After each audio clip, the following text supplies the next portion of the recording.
This is VOA News. Via remote, I'm Marissa Melton. U.S. President Donald Trump has tested negative for coronavirus, according to his doctor Monday, as the president heads to Florida for his first campaign rally since going to the hospital for treatment earlier this month.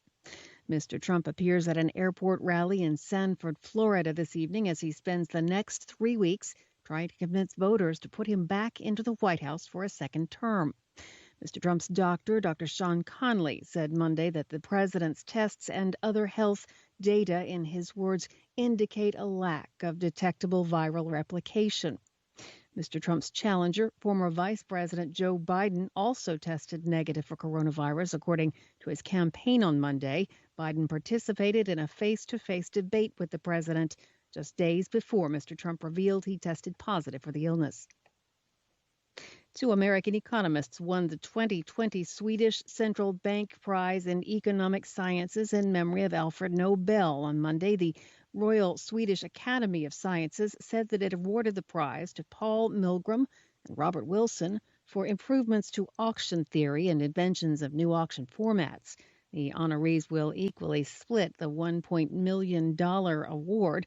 The Nobel Prize in Economic Science was not included in Alfred Nobel's will. It was created in 1968 by the Swedish Central Bank in memory of Alfred Nobel. To mark its 300th anniversary, the prize was first awarded in 1969. It has been funded by the bank since then. And Facebook CEO Mark Zuckerberg announced a new policy in the latest attempt by the company to take action against conspiracy theories and misinformation. It will no longer allow Holocaust denial posts to be posted on Facebook. From Washington, you're listening to VOA News.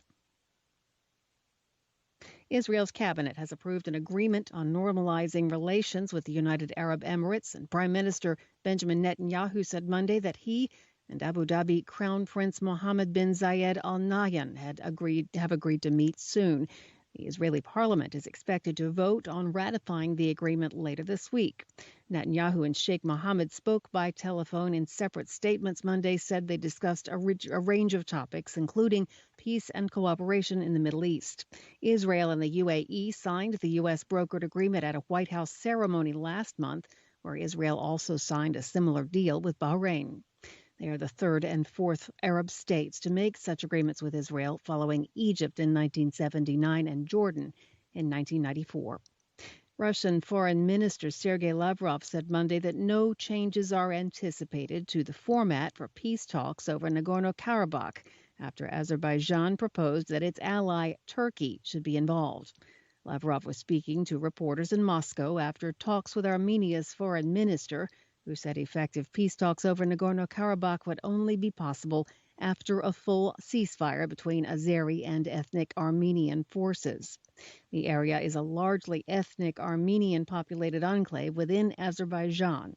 Meanwhile, Azeri and ethnic Armenian forces accused each other on Monday of launching new attacks in and around Nagorno-Karabakh, increasing pressure on a humanitarian ceasefire intended to stop the heaviest fighting over the enclave in the past 25 years.